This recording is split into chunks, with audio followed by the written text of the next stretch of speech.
Hindi ako matatakot banggitin ng paulit-ulit ang kanyang pangalan, Martin Romualdez.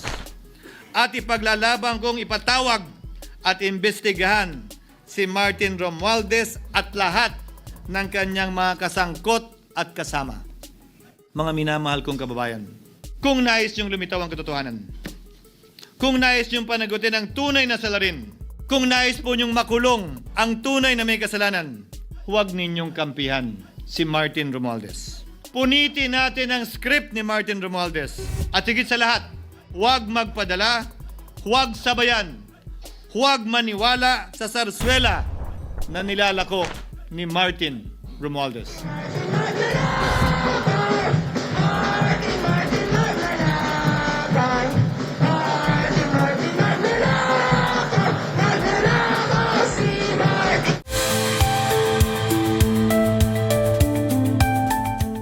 I rise to make a brief manifestation in response to the events of recent days. Ginoong Pangulo, meron po tayong kasabihan sa wikang Pilipino. Kapag nagturo ka ng daliri sa iba, may tatlong daliri na nakaturo palagi pabalik sa iyo. Sa mga nakaraang linggo, malinaw na nililihis ang galit ng taong bayan tungkol sa mga ghost at substandard flood control projects mula sa mga totoong may kasalanan patungo sa Senado at sa ilang mga miyembro nito. Tila pilit na ginagawang panakipbutas, ika nga at fall guy at diversyon ang mga senador palayo sa Kamara at sa mga tunay na may sala. Klarong-klaro po ang script nito. Ipitin ang tatlong dating DPWH officials, pakantahin sa kanila, mema banggit lang na senador, habang pinagtatakpan ang mga congressman na tunay na kasabwat nila sa mga lugar na ginagalawan nila. Simple ang patunay dito. Kapanipaniwala ba na wala silang kinausap na kahit isang congressman nakaupo na totoong may hawak ng mga distrito sa lugar na ginalawan nila sa hinaba-haba ng testimonya nila dito o sa Kamara? Banggit sila ng banggit, name drop sila ng name drop ng pangalan ng senador. Maski na klaro naman kung inyong papakinggan na wala silang masabing direktang nakausap o binigyan ng anuman. Lahat ito para lamang ipako ang mga senador sa media at sa publiko at ilayo ang atensyon sa Kamara at mga congressman. Bakit nga ba?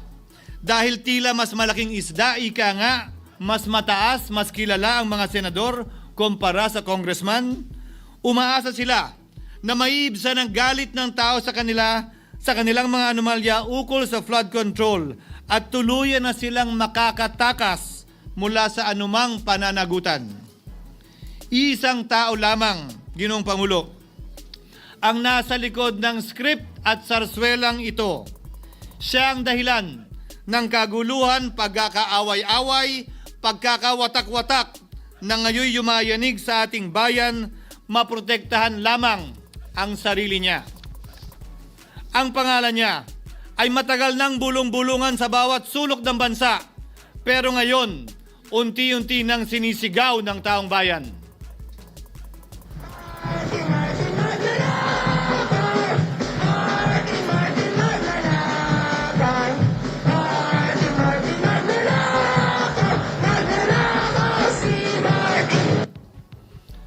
Pero Ginoong Pangulo, minamahal kong kasamahan, bakit tila sa Kamara, dito mismo sa Senado at sa ilang media ay hindi pa din nila kayang sambitin ang pangalan niya? Pues, sasabihin ko, Martin Romualdez. Minsan ang binanggit ng mga diskaya ito mismo dito sa Senado, ang kanyang pangalan. Pero agad itong pinabawi nung humarap sila sa Kamara. Binanggit ni Master Sergeant Gutesa ang kanyang pangalan. Pero ultimo notaryo, natunto nila at pinabawi nila ang pagnotaryo. Buti na lang, huli na't nasabi na niya ang pangalan ni Martin Romualdez na pinanumpan dito mismo sa ating Blue Ribbon Committee. Hindi ba't si Ginoong Gutesa ang hindi ba't si Sergeant Gutesa lamang ang bukod tanging testigo na walang kinalaman, hindi sangkot sa flood control issue, walang hininging immunity, deal o proteksyon kapalit ng kanyang pagtestigo? Siya ang kauna-unahang nagtestigo na personal na naghatid ng pera sa bahay mismo ni Martin Romualdez. Ang salaysay niya, Ginoong Pangulo, ay kumpirmasyon ng matagal nang isinisiwalat ni Congressman Chanco at Mayor Magalong kung sino ang ulo sa paglilimas sa kaban ng bayan na ating naririnig na rin. 13,803,693 with Congressman Saldico as proponent. For the record, ang binabanggit po nating Representative Elizaldico, siya po yung chairman ng House Appropriations Committee. Wala kaduda-duda yan. Ito nga, hirap na hirap silang banggitin pa yung isa sa mga mastermind nila dyan, si Saldico. Hirap na hirap pa silang banggitin. May isa pang mas mataas sa kanya? Hindi naman gagalaw yun kung walang... Siyempre, hindi naman gagalaw yun kung walang pahintulot yung mas mataas sa kanya. Just the House Speaker. Ginoong Pangulo, pahintulutan niyo po ako magkwento ng konti upang patotohanan ang mga salitang ito. Taong 2023 nung tinalaga si Ginoong Kiko Laurel bilang kalihim ng kagawaran ng agrikultura. Bilang suporta sa kanyang mandato, tinanong ko noon ang isang simpleng katanungan sa budget process natin. Bakit mas malaki ang pondo ng flood control kesa sa agrikultura? Why is it that the budget for flood control is bigger than the budget of the Department of Agriculture or the agriculture sector as a whole? The fifth biggest allocation, not even a department, is flood control. And allocating a measly 31 billion for irrigation, for rice. Why? Pagkatapos po noon, tinulungan ko siyang bawasan ng flood control budget at idagdag sa 2024 budget ng Department of Agriculture. Aniya, tumawag daw sa kanya si Congressman Zaldico dahil pinapatanong daw ni Speaker Romualdez, bakit binawasan ang pondo ng flood control? Ngunit wala nang nagawa si Congressman ko dahil sinabi niyang pasayan ng Pangulo. Nung termino ko rin po bilang Pangulo ng Senado, maraming beses po akong tinanong ni Pangulong Bongbong Marcos tungkol sa panukalang budget para sa 2025. Sinabi ko po sa kanya ang buo at tapat na katotohanan para malaman po niya ang tunay na larawan at sitwasyon ng pambansang budget para sa taong yon. Ito marahil, Ginoong Pangulo, minamahal kong kasamahan, ang isa sa mga dahilan kung bakit pinag-utos ng Pangulo ang pag-veto at pag-for late release sa FLR at pag-hold ng malaking bahagi ng budget nila. Marahil, isa rin ito sa mga dahilan kung bakit ninais ng Pangulo na matanggal si Congressman Zaldico bilang chairman ng House Committee on Appropriations dahil sa mga inilahad ko at marahil na-discover din ng Pangulo kaugnay sa 2025 budget. Hindi malayo, Ginoong Pangulo, na naganap din ang mga ito noong 2023, 2024 at mga nauna pang budget kung saan napakaraming ghost at substandard projects ayon kay Secretary Vince Dizon at ayon mismo sa talumpati ng ating kasamahan na si Senator Ping Lacson. Ngunit marahil ay walang naglakas loob na sabihin ang katotohanan kay Pangulong Marcos o magsumbong sa kanya kaugnay sa ilang mga bagay na ito bago ako. Nais ko din pong kumpirmahin ang sinabi ni Congressman Toby Chanco na ang pag-file ng impeachment complaint laban kay Vice President Sara Duterte ginamit na paraan ni Speaker Romualdez para mag-release ng pondo nila na naka-FLR or for late release bago mag-eleksyon. Maski na alam po niya na hindi po ito kayang talakayin ng Senado hanggang sa Hunyo pa mula nung simula. Ulitin ko, ginamit ni Martin Romualdez ang FLR at ang pangalan ng Pangulong Marcos upang itulak ang kanilang unconstitutional na impeachment complaint. Sabi nila, pumirma kayo dahil kung hindi lalabas ang pondo nyo na naka-FLR bago mag-eleksyon. Subalit, Ginoong Pangulo, hindi ito umubra. Hindi ito umubra dahil tinanggihan ito ni PBBM. Sinabi niyang walang ganyang uri ng usapan at sinabi niyang hindi niya gagawin yon. Kaya't hanggang ngayon, nananatili pa rin for late release ang mga questionableng pondo nila. And that is why, Mr. President, distinguished colleagues, at the height of the impeachment controversy and amidst the passion of some sectors to remove the Vice President at all costs, I urged prudence and level-headedness because I knew that greed and not accountability was the reason behind it. In the end, Mr. President, the Supreme Court vindicated us. The Supreme Court vindicated us by saying, among others, quote, "There is a right way to do the right thing at the right time. This is what the rule of just law means." Close quotations. Ginoong Pangulo, sinisi po sa akin ni Speaker Romualdez ang pagkakatanggal kay Congressman Zaldico. Sinisi po niya sa akin ang pag-FLR or for late release ng kanilang mga proyekto. Sinisi po niya sa akin ang pagkakadismiss ng impeachment complaint laban kay VP Sara na nakikita niyang makakatunggali niya sa susunod na halalan. Sinisi din niya po sa akin ang pagkakasira ng kanilang maitim na balakin sa 2025 budget na nagawa nila ng walang balakid na mga nagdaang taon. Ginoong Pangulo, naging tapat ako at ginawa ko lamang ang aking tungkulin. Kung ano ang tingin kong tama at nararapat para sa bansa at sa sambayanan. Subalit, sa kabila po nito, nagsimula na ang lahat ng bira, paninira at kaso laban sa akin at sa Senado. At ang nasa likod ng lahat ng ito, walang iba kung hindi si Martin Romualdez. Ika nga ni Mayor Magalong na ngayon lamang nakita ko sinisiraan na rin ngayon. Bakit ko ba nilabanan at binisto sila Speaker Romualdez mula noon hanggang ngayon kung kasabwat at kasapakat lang din nila ako? Hindi ko po gagawin yun. Ang pinasangkig ng tennis court ang nasabing gusali sinimulang pinatayo noong ika-6 ng Oktubre taong 2022 at ang kontraktor ang St. Gerard Construction na pagmamayari ng mga diskaya na nasangkot ngayon sa mga manumalyang flood control projects. Dahil dito, kwenasyon ng ilan ang pagiging special advisor ni Mayor Benjamin Magalong sa ICI. Lalabanan ko ba yung anlalakas na yan, sila Speaker? Lalabanan ko ba yung mga mayayaman na yan? Kung ako'y bulok, I fought for what is right. Ano nga ba ang ginawa nila sa akin? Una, hinalungkat ang isyu ng campaign contribution na tinanggap ko mula sa isang individual na may-ari ng kumpanyang nakakuha ng kontrata sa gobyerno. Inipit niya ang budget ng COMELEC sa Kamara dahil dito at binusisi ang di umano kaso kong ito. Subalit, Ginoong Pangulo, tulad ng sinabi ko sa simula ng aking talumpati, kapag ka nagturo ka ng daliri kanino man, may 3 daliring nakaturo pabalik palagi sa iyo. Anong nangyari? Hindi ba't biglang may lumabas na ulat ng PCIJ na ang dami naman palang opisyal, hindi lang senador, mas mataas pa ang tumanggap din ng ganong uri ng kontribusyon noong 2022 elections? Ang tanong ko ay simple.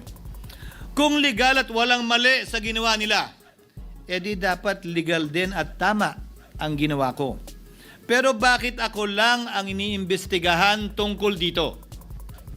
Higit pa doon, Ginoong Pangulo, hindi ba tayon kay Mayor Magalong merong 67 na miyembro ng Kamara na kontraktor? Ito po ay mga miyembro ng Kamara na may construction firm na nakakuha ng kontrata sa gobyerno. Kung bawal talaga ito, ibig sabihin ba niyan, bawal na nilang gastusin ang sarili nilang pera para sa kanilang sariling kandidatura? Bakit hindi din binubusisi yun? Bakit hindi inaalam yun? Ako lang talaga? Pangalawa, inintriga ni Martin Romualdez ang dating liderato ng Senado dahil sa pagkakaupo at pagdinig ni Senator Marcoleta sa Blue Ribbon Committee dahil marahil sa pananaw niya ay hindi siya safe kay Marcoleta. Ngunit, Ginoong Pangulo, sa hindi niya inaasahang pagkakataon, Nung araw ding yun, nagsalita ang mga diskaya, pinangalanan ng 17 congressman na kasosyo niya, kabilang ang pagbanggit na naman ng pangalan ni Martin Romualdez. Karamihan sa mga kawani ng DPWH na nabanggit sa itaas ay paulit-ulit na binabanggit ang delivery ng pera ay para sa kay Saldico na dapat at least 25%. Si Kong Marvin Rillo naman ay ilang beses na binabanggit ang pangalan ni Speaker Martin Romualdez bilang kanyang malapit na kaibigan. Karamihan sa mga Isa na naman po itong patunay, Ginoong Pangulo. Kapag ka nagturo ka ng daliri sa iba, may 3 daliring nakaturo pabalik sa'yo.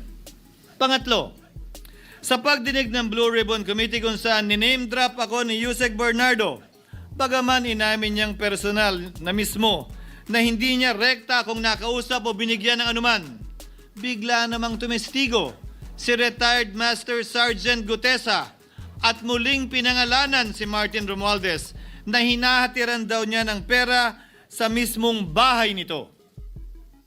Ang bawat malita ay may lamang humigit kumulang 48 million pesos. Kalimitang dinadala sa bahay ni Congressman Saldico, ibababa lamang namin ay 35 malita para i-deliver sa bahay ni House Speaker Martin Romualdez. Gamit ang script niya sa pagturo sa akin, ayan na naman. May 3 daliring nakaturo palagi pabalik sa kanya tuwing ginagawa niya yan. Ulitin ko po for the record, Ginoong Pangulo, ang sinabi ni retired Master Sergeant Gutesa. 35 maleta ng pera na naglalaman na mahigit kumulang 48 milyong piso bawat isa o kulang-kulang 1.7 billion pesos sa isang delivery ay di umano hinatid niya sa iba't ibang bahay, sa iba't ibang pagkakataon ni Martin Romualdez. Subalit, sa kabila ng lahat ng ito, hindi ba nakapagtataka bakit hindi sinasama si Martin Romualdez sa anumang investigasyon? DOJ man, NBI man, AMLAC man. No ako po ay pinuntahan, no ako po ay dumalo sa imbitasyon ng ICI bilang resource person. Binanggit ko at tinanong ko din ito sa kanila. Ganito ba katindi ang kapangyarihang hawak ni Martin Romualdez? Na bagaman hindi siya speaker, tila the name that cannot be mentioned pa din siya at nagagawa pa din niya ang nais niya kaugnay sa isang mapamiling hustisya o selective justice. Halimbawa, bakit ang daming kondisyon bago ipasok ang mga diskaya na nagpangalan sa maraming congressman sa witness protection? Pero pag si Alcantara, Hernandez at Bernardo, walang ganong kaparehong kondisyon. Bakit hiniling agad ang freeze order di umano para sa asset ng mga name drop na senador? Pero maliban kay Congressman Zaldico na mukhang nilalaglag na nila, ni isang congressman walang request para sa freeze order. Pagdating naman kay Martin Romualdez na dineliveran ng bilyong piso sa bahay mismo niya, ang sabi ay, quote, "We will work on it lang." Bakit interesado ang lahat sa 6 na senador na idadawit di umano ni Bryce Hernandez na handang-handa tayong alamin sana kung sino-sino sila para mapagpiestahan natin sila? Pero nung sinabi ni Bryce na hindi pala senador, kung hindi kongresista lamang ang papangalanan niya, aba, biglang naglaho ng parang bula ang atensyon. Parang wala na nagtanong. Parang wala ng interes para alamin, sino-sino nga ba yung mga yan? Kung ako po yung tatanungin nyo, alam ko merong 6 na senador eh. May nagtatanong sa akin, bakit wala si Cheese? And my answer to that is, I'm almost sure, though probably hindi ma-mention si Cheese simply because walang insertion doon. Sa Bulacan. Escudero, wala doon. Hindi po senador yung laman nung computer ko. So fake news yun, ha? May 6 na senador na nunumbrahan mo daw. Mga congressman yung nasa computer mo. Yes, yung nasa computer ko po, congressman po. Okay, thank you.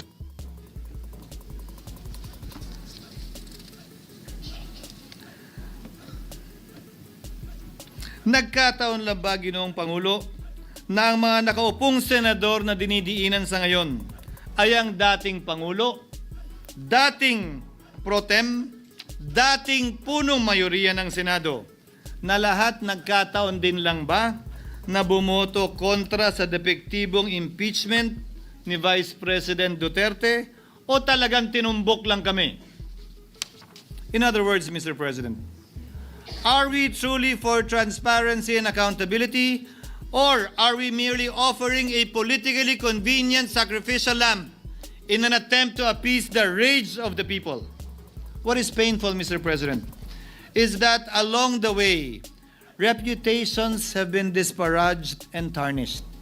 Innocent persons have been implicated, and the Senate is slowly but surely being destroyed. Nagkataon lang po ba na ang lahat ng ito o ito'y sumusunod sa isang script, direksyon at basbas ni Martin Romualdez? Sa kanyang script na naglalayong ilihis ang galit ng bayan mula sa kanya at sa mga kasabwat niya at ituro ito sa Senado at mga senador. Ginoong Pangulo, ang script at sarswelang ito ay di uubra dahil napakalayo po nito sa katotohanan. Napakasama sa panlasa at tinitiyak ko sa inyo, hindi po ito matatanggap at lulunukin ng sambayanang Pilipino. I've been in public service for 27 years. I've never been accused nor charged with corruption. This is the sterling record which they are trying to tear down, and I tell you, they will not succeed. I will defend myself, Mr. President, against these malicious and false allegations. In fact, I have already filed and will be filing necessary and appropriate charges against my accusers and prove them wrong. And with the help of the Almighty, I will be vindicated and declared innocent, I am sure. Kaya ko po ipagtanggol ang sarili ko, Ginoong Pangulo. Ngunit, Ginoong Pangulo, sino po ang nagtatanggol sa ating institusyon? Kaya't ang aking tanging hiling po sana sa inyo, Ginoong Pangulo, at sa ating mga kasamahan sa Senado. Labanan po ninyo at huwag niyong pahintulutang ang mapamiling hustisya na lantarang nangyayari sa harap natin ngayon. For what is happening now is selective justice and mob justice. Members of the Senate have been thrown off a cliff before the court of public opinion in an attempt to mollify the people's rage, thereby covering up the real perpetrators and giving them a chance to get away. Mr. President, I will not allow justice to be weaponized against the innocent to protect the guilty, because this corrodes the legitimacy of the law before our people's eyes. Wala pong naniniwala, bagkos lahat nagtatanong, bakit walang congressman na kasama sa investigasyon? But what about the other congressmen in Bulacan? Why haven't they been questioned? Called out, yeah. You think that they do not know what's going on? Ginoong Pangulo, mga minamahal kong kasamahan, huwag po tayong sumunod sa script ni Martin Romualdez. Labanan po natin ang script na ito.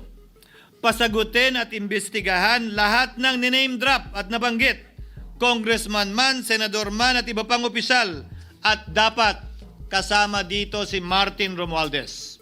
Ginoong Pangulo, hindi ba natin nakikita na pili tayong pinag-aaway-away? Mayaman, mamamayan laban sa lingkod bayan, lokal laban sa nasyonal na opisyal, congressman laban sa kapwa congressman, at ngayon, senador laban sa kapwa senador, pamilya laban sa pamilya, Pilipino laban sa kapwa Pilipino.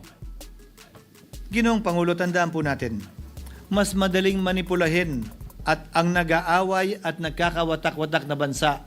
At ito ang eksaktong gusto nilang mangyari. Ito, sa aking paniniwala, ay bahagi pa din ng script at sarswela na nais palaganapin ni Martin Romualdez upang lituhin, guluhin, linlangin at sirain ang ating lipunan at bansa para lamang huwag siyang mabisto. Sana ay huwag nating payagang mangyari ito. Ginoong Pangulo, tulad ng sinabi ko sa simula ng aking talumpati, sa kada mapang-akusa at mapanghusgang daliri na ituturo ninyo sa inyong kapwa, lalo na kung walang basihan, merong 3 daliring palaging nakaturo sa iyo pabalik. Sana po, maging mapanuri tayo. Huwag dali-daling magturo at maghusga dahil lamang sa napakinggan. Huwag tayong sumabay, kumampi, at magpadala sa script at sarswela ni Martin Romualdez. Kung kayo ay kakampi ni Martin Romualdez, pues sumunod kayo sa gusto nila. Una, maniwala kayo sa mga sinasabi ng testigo niya na nagtuturo lamang sa mga senador. Pangalawa, ibuhos niyo ang galit niyo sa Senado at ng mga senador at palayo kay Martin at sa mga congressman. Pangatlo, pagdudahan at sirain niyo si Sergeant Gutesa na bukod tanging hindi nakinabang at walang bahid at hiningi anumang kapalit sa pagsabi ng katotohanan. Pangapat, huwag niyong payagang mabanggit man lang ang pangalan ni Martin Romualdez. Panglima, huwag niyong payagang ipatawag si Martin Romualdez sa anumang investigasyon. Pang-anim, huwag niyong payagang imbestigahan si Martin Romualdez at mga kasamahan niya saan mang lugar. Ako, Ginoong Pangulo, hindi ako kakampi ni Martin Romualdez. Kaya lalabanan ko siya at lahat ng panglilinlang niya. Una, papatunayan kung hindi totoo ang mga panggigipit at paninira ng mga testigo niya laban sa akin at mga senador. Pangalawa, tututulan ko ang paglilihis at diversyon na ginagawa niya palayo sa kanya at sa Kamara. Pangatlo, hindi ko papayagang sirain ang mga senador pag away-awayin tayo at sirain ang institusyon ng Senado. Pangapat, pinaniniwalaan ko at saludo ako kay Sergeant Gutesa at iba pang katulad niya sa paglabas ng katotohanan. Panglima, hindi ako matatakot banggitin ng paulit-ulit ang kanyang pangalan, Martin Romualdez. At ipaglalaban kong ipatawag at imbestigahan si Martin Romualdez at lahat ng kanyang mga kasangkot at kasama. Ginoong Pangulo, mga minamahal kong kababayan, kung nais niyong lumitaw ang katotohanan, kung nais niyong panagutin ang tunay na salarin, kung nais po niyong makulong ang tunay na may kasalanan, huwag ninyong kampihan si Martin Romualdez. Punitin natin ang script ni Martin Romualdez. At higit sa lahat, huwag magpadala, huwag sabayan, huwag maniwala sa sarswela na nilalako ni Martin Romualdez.